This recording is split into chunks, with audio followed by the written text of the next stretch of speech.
নবী সাল্লাল্লাহু আলাইহি ওয়াসাল্লাম হাদিসে বলেছিলেন, তোমরা যদি জানতে আমি যা জানি, আল্লাহর পক্ষ থেকে আমি যা জানি তোমরা যদি তা জানতে, তাহলে তোমরা একটা মাঠে একত্রিত হয়ে যেতে, স্ত্রী সহবাসও ছেড়ে দিতে, স্ত্রীকে ছেড়ে দিয়ে একটা মাঠে একত্রিত হয়ে যেতে এবং সিজদায় পড়ে কান্নাকাটি শুরু করতে। তোমরা যদি জানতে আমি যা জানি, তোমরা সেটা জানো না। তো বেশি হাসাটার কুফল কি? নবী সাল্লাল্লাহু আলাইহি ওয়াসাল্লাম বলছেন, ফাইন্নাহু ইউমিতুল কলবা। এটা ওই যে কলবের কথা বললাম, কলবের যত্ন নিতে হবে, কলবকে মেরে ফেলবে। বেশি বেশি হাসলে কলবকে মেরে ফেলবে। আবার এখন দেখি কিছু ব্যায়ামের অ্যাসোসিয়েশন বের হয়েছে, এরা সবাইকে হাসায়, এরা সবাইকে হো করে হাসায়, বলে জোরে জোরে হাসলে হার্টের অসুখটা কম হয়। আর আল্লাহ রাসূল বলছেন, যারা বেশি বেশি হাসে এদের কলব মরে যায়। নবীজি কেমন করে হাসতেন? নবী সাল্লাল্লাহু আলাইহি ওয়াসাল্লাম মুচকি হাসতেন। তিনি হাসতেন, এমনকি বলা হচ্ছে হাদিসে, নিজের দিনী ভাইয়ের সাথে, মুসলিম ভাইয়ের সাথে হাসি মুখে সাক্ষাৎ করলে নেকি হয়, আমার নামে নেকি লেখা হয়। তো হাসবো অবশ্যই, আমরা কখনোই মানে হাসা কমিয়ে দিব না, অবশ্যই হাসবো, তবে অট্ট হাসি না। অট্ট হাসি নিজের হৃদয়টাকে কি করে, মেরে ফেলে, মুচকি হাসি। আর নবীজি কখনো কখনো এমন ভাবে হেসেছেন যে তার দাঁত দেখা গেছে, এমন ভাবেও এসেছেন, কিন্তু সেটা সংখ্যা খুব কম ছিল। তো আসুন, এর একটা কুফল আছে, এবং এই অট্ট হাসি বেশি বেশি দেওয়ার ফলে চেহারার যে নূর, মুত্তাকি মানুষ যারা, নামাজি মানুষ যারা, কোরআনের সাথে সম্পর্ক রাখে, দেখবেন চেহারা একটা নূর থাকে, একটা আলো থাকে, আল্লাহর পক্ষ থেকে একটা নূর থাকে, একটা রব থাকে, একটা প্রভাব থাকে। রব মানে প্রভাব। তো বেশি বেশি জোরে জোরে হাসলে চেহারার নূর কমে যায়। একটু খেয়াল করে দেখবেন, আপনি 5 ওয়াক্ত সালাত জামাতের সাথে পড়ার চেষ্টা করেন, নিয়মিত তাহাজ্জুদ পড়তে অভ্যাস করেন, দেখবেন ফজরের ওয়াক্তের দিকে আপনার চেহারা দিয়ে কিছু একটা নূর বের হচ্ছে।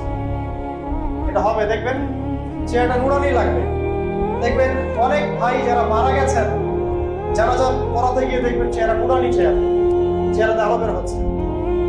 আর মানুষ যত বেশি পাপ করতে থাকে, চেহারা নূর তত কমতে থাকে, চেহারা নূর তত কমতে থাকে। যত বেশি প্রকাশ্য আর গোপন পাপ মানুষ করতে থাকে, চেহারা নূর কমতে থাকে। তবে অনেক নুরানি চেহারার পিছনেও কিন্তু শয়তান থাকে, এটাও মাথায় রাখতে হবে। তো আল্লাহ পাক আমাদেরকে, আল্লাহ পাকে প্রকৃত মুত্তাকি বান্দা হওয়ার তৌফিক দান করুন, আমিন।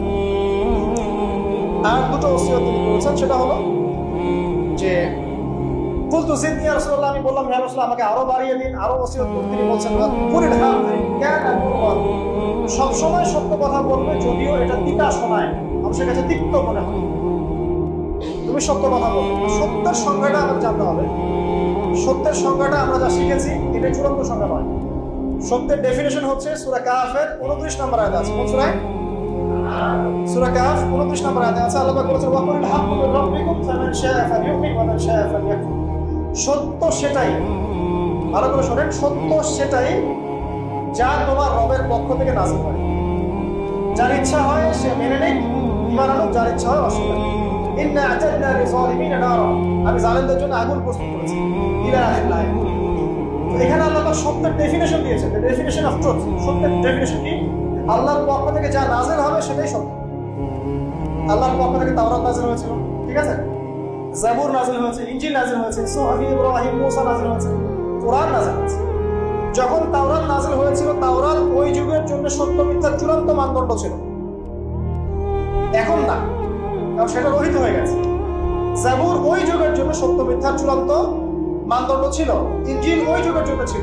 যখন থেকে কোরআন নাযিল হয়েছে এবং সুন্নাহ এসেছে, কিয়ামত পর্যন্ত সত্য মিথ্যার এর বাইরে কোনো মানদণ্ড আছে?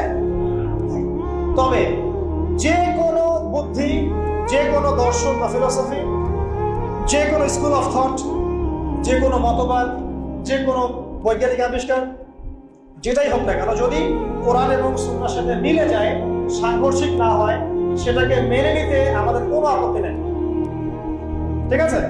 কিন্তু যে কোনো বিজ্ঞান বা দর্শন বা যুক্তি বা মানব রচিত কোনো মতবাদ, যেটাই হোক, যে কোনো স্কুল অফ থট বা ফিলোসফিক্যাল থট, এগুলো কোরআন এবং সুন্নাহর সাথে যদি না মিলে, সাংঘর্ষিক হয়, সেক্ষেত্রে এটা না মানাই আপনার আমার কোনো ওয়াজিব। এটা সত্য মিথ্যার মানদণ্ড থাকবে না।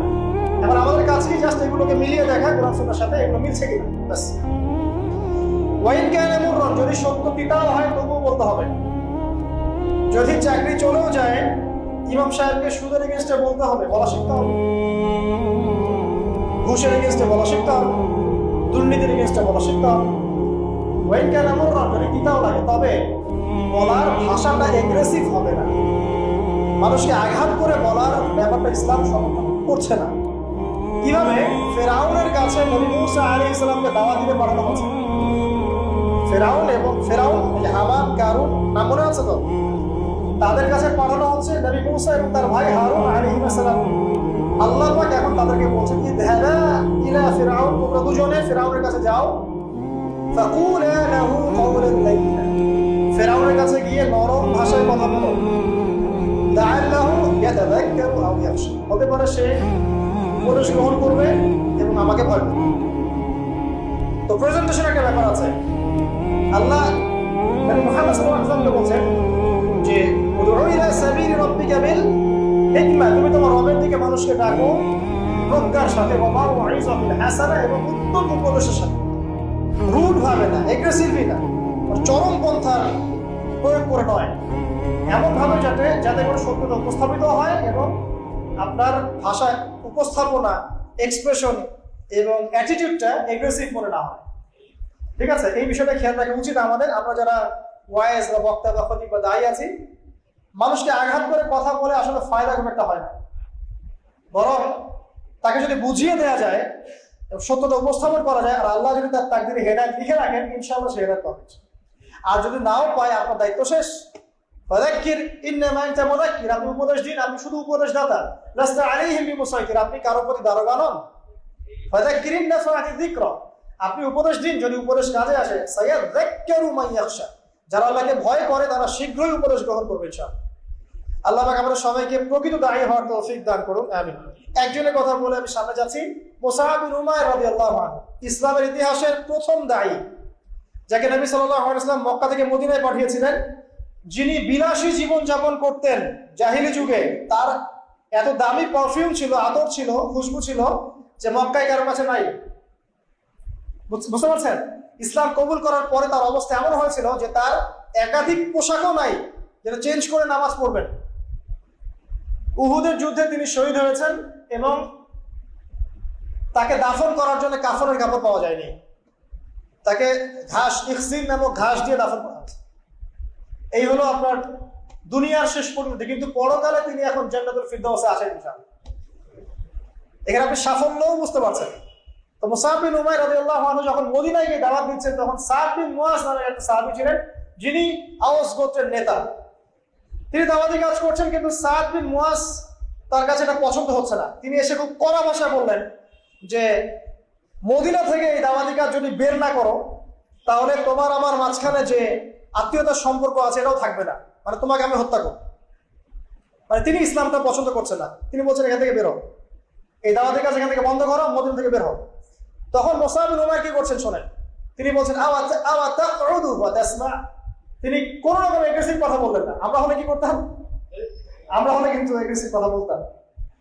আমাদের ইস্যু না থাকলেও যে পরিমাণে এগ্রেসিভ কথা আমরা বলি, ইস্যু খুঁজে খুঁজে বের করে একজনের মানহানি করার জন্য, আন্ডারস্টিমেট করার জন্য, মানুষের চোখে তাকে আন্ডারস্টিমেট করার জন্য, কত কি না ইস্যু না থাকলেও। আর এখানে তো ইস্যু জাজল্যমান, তাকে সে কড়া ভাষায় বলছে বের হয়, এই মসজিদ থেকে বের হয়, দাওয়াতি কাজ করা যাবে।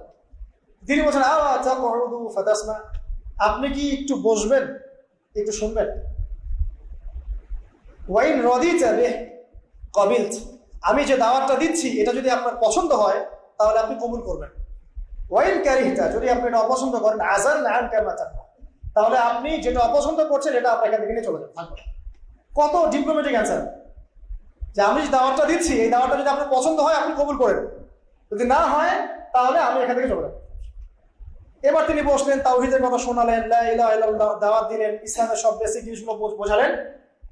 সাদ বিন মুআজ রাদিয়াল্লাহু আনহু ইমিডিয়েটলি ইসলাম কবুল করলেন এবং তার মধ্য দিয়ে 80টা পরিবার ইসলাম কবুল করলেন। এই হচ্ছে দায়ীর ক্যারেক্টার হওয়া উচিত। আল্লাহ পাক আমাদেরকে তার মতো দায়ী হওয়ার তৌফিক দান করুন, আমিন। তো যেটা বলছিলাম যে সত্য